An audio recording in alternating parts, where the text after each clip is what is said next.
अब हमें हर जगह एक ही गूंज सुनाई दे रही है कि रीट रीट रीट रीट की भर्ती निकालो, रीट की भर्ती निकालो।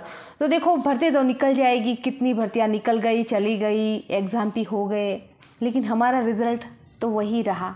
तो हमें क्या करना है, हमें ये नहीं देखना है कि वैकेंसी कब आएगी, फॉर्म कब भरे जाएंगे, कितने भरे जाएंगे, कितनी सीटें निकलेगी। हमें जो फोकस करना है वो ओनली है जो आने वाली रीट की तैयारी के लिए। तो हमें आज से ही अपनी कमर कस लेनी है, आज से ही हमारी तैयारी पर लग जाना। अगर लग गए हैं तैयारी पर तो बहुत अच्छी बात है, एंड अगर आप नहीं लगे हैं तो आने वाली वैकेंसी के लिए, अगर आप चाहें कि आने वाली वैकेंसी में आपका सिलेक्शन हो जाए तो आज से ही अपने सब्जेक्ट, अपने जो भी सिलेबस है उसको तैयार करने में लग जाइए।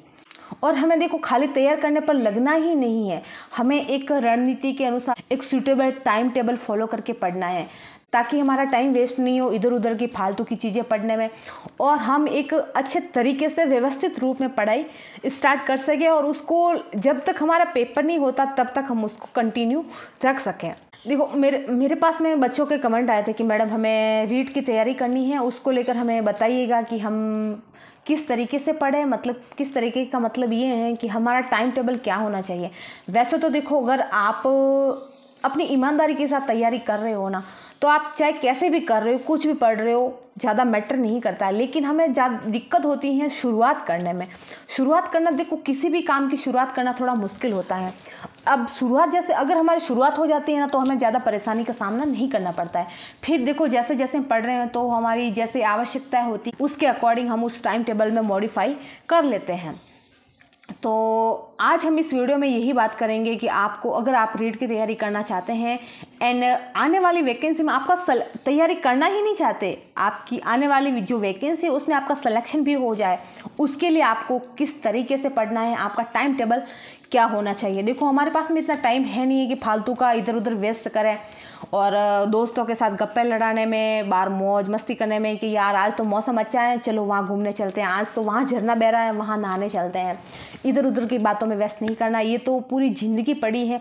देखो अगर आपको लग रहा है ना कि पढ़ाई दर्द है तो आज इस पढ़ाई को झेल लो, उसके बाद में यही दर्द, यही पढ़ाई का जो दर्द है आपके लिए ताकत बन जाएगा अगर आप टाइम पर सफल हो गए तो। फिर वरना देखो पूरी ज़िंदगी पड़ी है इधर उधर घूमने में ही, मौज मस्ती करने में ही, अगर एक बार सफल हो गई, नौकरी लग गई तो फिर मज़े ही मज़े हैं, करना क्या है। तो साल भर का टाइम है, जब तक आपके पास वैकेंसी नहीं है तब तक इस टाइम का सही सदुपयोग करें। अरे यार आपकी पूरी ज़िंदगी में बनाने के लिए एक आपकी ज़िंदगी में से एक साल ही तो चाहिए। आपकी जो सफलता है ना वो ईमानदारी के साथ एक साल मांगती हैं, आप ईमानदारी के साथ उसको एक साल दे दीजिएगा, फिर जो सफलता है पूरी ज़िंदगी आपकी एक खुशनुमा सी बना देगी। तो फिर देखते हैं कि आपको किस तरीके से पढ़ना है, आपका टाइम टेबल क्या होना चाहिए। और फिर देखो ये टाइम टेबल जो मैं बता रही हूँ एक आपको मोटा मोटा मैं आइडिया बता रही हूँ, क्योंकि देखो क्योंकि हर किसी की कंडीशन अलग होती है, हर किसी के घर का माहौल अलग होता है, कोई सिंगल फैमिली में है, कोई जॉइंट फैमिली में है, कोई अगर लड़का है तैयारी कर रहा है तो कोई तो देखो फ्रीली तैयारी कर लेता है, लेकिन किसी को उसके साथ में पार्ट टाइम जॉब भी करनी पड़ती हैं। तो ये कंडीशन होती हैं। जो मेरी बहनें तैयारी कर रही हैं, जो कवारी हैं, उनके लिए तो कोई परेशानी वाली बात है नहीं, लेकिन जिन बहनों की शादी हो चुकी हैं, जो ससुराल में है, जो बच्चों के साथ में है, जो फैमिली के साथ में है, जॉइंट फैमिली के साथ में, तो उनको क्या कि थोड़ा तैयारी करने में दिक्कत हो सकती है। जैसा मैंने आपको पहले बता दिया कि मैं आपको एक मोटा मोटा आइडिया बता दूंगी, अब उसमें आपको अपनी आवश्यकताओं के अनुसार, अपनी कंडीशन के अनुसार थोड़ा बहुत चेंज कर लेना है।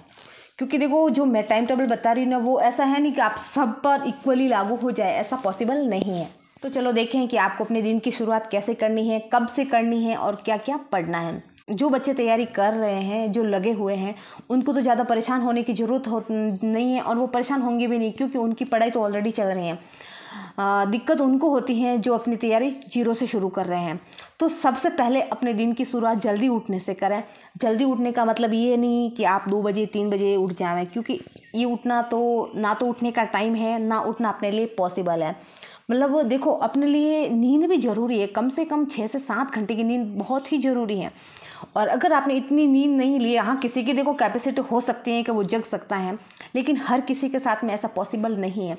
5-6 घंटे की नींद से तो मेरी तो नींद भी नहीं उड़ती है। अगर 5-6 घंटे सो के उठूँ और मैं पढूँ तो मुझे ऐसा लगता है मैं नींदों में पढ़ रही हूँ। तो देखो अपन को ऐसा भी नहीं करना, अपनी नींद का पूरा होना भी ज़रूरी है। पूरा होने से मतलब ये नहीं कि आप 8-10 घंटे सो जाओ। देखो विद्यार्थी जीवन में 6 से 7 घंटे की नींद इनफ है। आप 6 से 7 घंटे सो लिए ना और दिन में आधा 1 घंटा रेस्ट कर लिया तो ये काफ़ी है।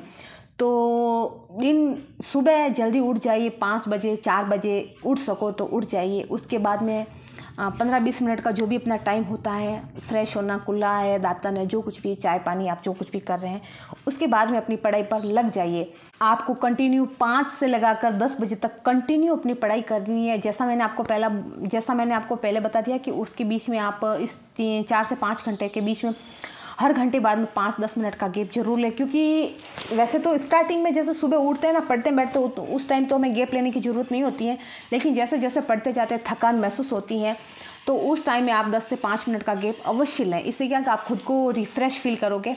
10 बजे तक आपको अपनी 4 से 5 घंटे की पढ़ाई रिजर्व कर लेनी है।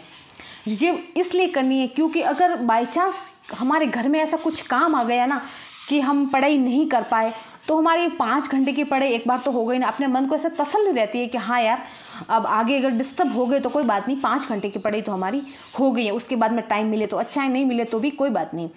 फिर मतलब ऐसा नहीं है कि आपको नहीं पढ़ना है, मेरा मतलब ये है कि आपको किसी भी हाल में 10 बजे तक पढ़ के अपनी पढ़ाई को एक बार की जो आपको पढ़ने का टारगेट है उसको पूरा कर लेना है।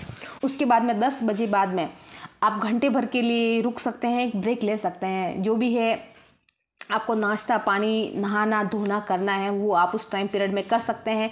एंड उसके बाद में भी अगर आपसे ये नहीं हो रहा है, आप ये सोच रहे हैं कि हम ये काम दोपहर के टाइम में करेंगे, तो इस बीच में आप कोई भी गाना सुन सकते हैं, अपना फ़ोन देखना है तो देख सकते हैं। तो ये काम आप कर सकते हैं। उसके बाद में आप 11 बजे वापस पढ़ने बैठ जाइए। 11 से 12, 1, 11 से लगाकर 1 बजे तक आपको कंटिन्यू वापस पढ़ना। उसके बीच में भी आप 5 से 10 मिनट का गैप अवश्य लें। आप 1 बजे तक पढ़ लिए, उसके बाद में आप नहाना है, खाना है, अगर पहले नहीं किया है तो अभी नहाना खाना जो कुछ भी करके उसके बाद में अगर आपको रेस्ट करना चाहें घंटे भर का तो बिल्कुल कर सकते हैं। एंड आपको लग रहा है कि हमें रेस्ट करने की आदत नहीं है, हम पढ़ सकते हैं या फिर एंड कुछ अदर एक्टिविटीज़ कर सकते हैं, तो फिर आप वो करिएगा। आपको कुछ काम करना है तो वो कर लीजिएगा। फिर आपको ये 2 घंटे का गैप है, घंटा 2 घंटा जो कुछ भी है उसको करके उसके बाद में आप 2-3 बजे से वापस पढ़ने बैठ जाइए। फिर आप शाम तक जितना पढ़ सकें उतना पढ़िएगा। तब आप 2 बजे या 3 बजे जब भी पढ़ने बैठ रहे तब से लगाकर आपको 2 से 3 घंटे की पढ़ाई उस टाइम पीरियड के दौरान कर लेनी है। 6 बजे तक 7 बजे तक जितना आप पढ़ सकते हैं उतना पढ़िएगा। फिर देखो वैसे भी शाम के टाइम खाना पीना घर का काम वगैरह होता है तो उस टाइम में वैसे भी हम पढ़ नहीं पाते हैं। और एक शाम का टाइम ऐसा होता है कि हमें आलस भरा होता है, उस टाइम पढ़ने का मन भी नहीं करता है। तो उस टाइम पीरियड को आप कोई और अपना माइंड फ्रेश करने में भी लगा सकते हैं। 7 बजे के बाद में घर वालों से बातें कर सकते हैं, बाहर जा सकते हैं, दोस्तों के साथ में जो कुछ भी काम करना है उस टाइम पीरियड का। मैं ये नहीं कह रही कि आपको करना क्या है, मैं देखो आपको जो टाइम बता रही हूँ आपकी पढ़ाई के लिए बता रही हूँ। फिर बचा हुआ टाइम है आप अपनी आवश्यकता के अकॉर्डिंग उस टाइम को कहीं और भी लगा सकते हैं जिस काम में आपको लगाना है। 7 बजे से लगाकर 9 बजे का टाइम होता है जो खाने पीने का टाइम होता है। उस टाइम में घर में भी खाना बन रहा होता है, खा रहे होते हैं, तो हमारा भी थोड़ा माइंड पढ़ाई में नहीं लगता है तो बहुत अच्छी बात है करिएगा, लेकिन नहीं लगे तो कोई बात नहीं, आप उस टाइम को कहीं और भी लगा सकते हैं। फिर आप घंटा 2 घंटा शाम के टाइम भी जैसे आपका खाना हो गया उस टाइम में भी पढ़ें। फिर 2 घंटा 1.5 घंटा जो भी जितना पढ़ सकते हैं उसके बाद में टाइम पर सो जाइएगा। क्योंकि अगर टाइम पे सोएंगे तो टाइम पर वापस उठ भी पाएंगे। अगर आप रात भर मतलब 11-12 बजे तक जगेंगे, 1 बजे तक जगेंगे तो सुबह आपसे उठा नहीं जाएगा। आपने ये बात सुनी होगी कि जो सुबह वाला टाइम पीरियड होता है बहुत ही शांत होता है, ठंडी ठंडी हवाएं, नेचुरल हवाएं, पक्षियों की चहचहाट होती है। एंड हमारी नींद भी पूरी होने की वजह से हमारा जो माइंड है एक्टिव रहता है, 100% एक्टिव होता है। सुबह का टाइम पढ़ने के लिए सबसे बेस्ट टाइम होता है। इसलिए आपको सुबह जल्दी उठने के लिए आप 4 से 5 बजे उठ सको उसके लिए आपको टाइम पर 10 बजे तक सो ही जाना है। क्योंकि अगर आपकी नींद कंप्लीट नहीं होगी तो आप सुबह उठ ही नहीं पाओगे। तो ये टाइम पीरियड मैंने जैसा आपको मोटा जैसे मैंने आपको बताया कि आपको सुबह 5 से लगाकर 10 बजे तक पढ़ना है, तो आप मानो ये आपकी 5 घंटे की पढ़ाई हो गई। उसके बाद में 11 से लगाकर 1 बजे तक ये आपकी 2 घंटे की पढ़ाई हो गई। उसके बाद में 3 से लगाकर आपकी 6 बजे 7 बजे तक, तो ये 3 से 4 घंटे की पढ़ाई हो गई।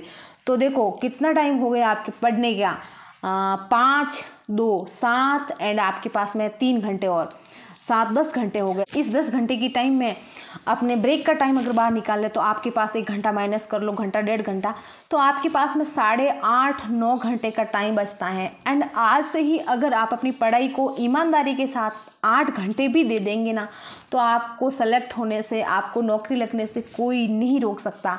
बस ज़रूरत है आपको हार्ड वर्क करने की, अपनी पढ़ाई के साथ ईमानदार रहने की, ईमानदारी के साथ तैयारी करने की। एंड इसी तरीके से आपने ये टाइम टेबल फॉलो करके ईमानदारी के साथ पढ़ लिया तो आने वाले ईवा की वैकेंसी में एक सीट आपकी है। इससे लास्ट वाली वीडियो में मैंने आपके लिए करंट जीके से रिलेटेड एक सवाल छोड़ा था कि 100% सोलर एनर्जी से संचालित भारत का पहला एयरपोर्ट कौन सा है। तो उसका आंसर है कि केरल का जो कोची एयरपोर्ट है वो सोलर एनर्जी से संचालित देश का पहला एयरपोर्ट है। आज का सवाल ये है कि साक्षरता रिपोर्ट और स्वास्थ्य सूचकांक में भारत का कौन सा राज्य टॉप पर रहा है। इसका आंसर आप मुझे कमेंट में बताएंगे, मुझे आपके आंसर का इंतज़ार रहेगा। पढ़ते रहिए, आगे बढ़ते रहिए, अपने और अपने माँ बाप की हर ख्वाहिश को पूरा करें, उनके हर सपने को पूरा करें। इन्हीं शुभकामनाओं के साथ धन्यवाद। एंड ऐसे ही यूज़फुल शैक्षिक वीडियो के लिए जुड़े रहिए मेरे साथ।